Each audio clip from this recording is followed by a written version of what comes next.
So my job at KPMG is to run a team that does tax technology implementation, so specific to O-Series, to Vitter, and the TPE tools that are on the market. And so I often help clients decide what they really want for the automation of their tax design and their tax process.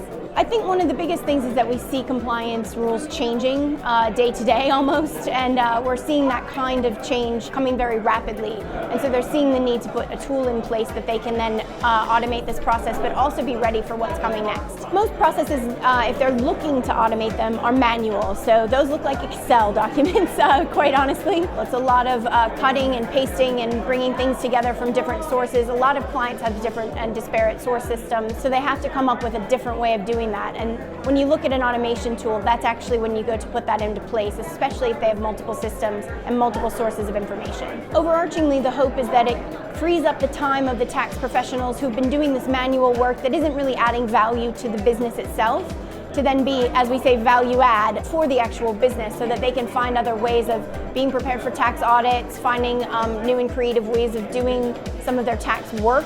But really what I think they're ultimately going to be able to get out of this is that they can free up their time to make sure that their people who are tax professionals are actually using their time for the best tax outcomes for the business itself. The conversations I'm having here are both around the product and ways that we see our clients using Vertex products today, and the ways that we could probably make them a little bit better, because the whole idea is to iterate and keep making changes so that our customers are using these more and more. And we're really trying to evolve them with the changing trends. But the other ones on the other side are clients who are really looking at the possibility of implementation. And I was just having a conversation with some of the guys around misinformation that's being provided by other software providers out there, where we recognize that there's still some level setting to be done in Europe around how these tools work, what the real offerings are, and how, you know, as an advisor, I can bring that to the table so that they can look to Vertex, they can understand that they can use these tools and how they can do that. 5 or 10 years ago, I would say that companies were really looking at the possibility of automation rather than jumping right in.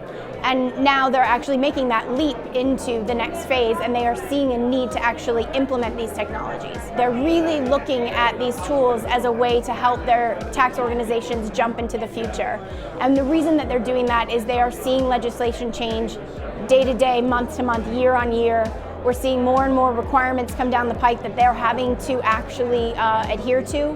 Things like the SAFT, things like real-time reporting, and all of those things are saying you have to get it right now. There is no tomorrow. So I think that's what we're really seeing in Europe, is that where the US was maybe 10 years ago, we're there now. We're really moving that forward, and we're seeing automation as the next phase. Thanks for watching.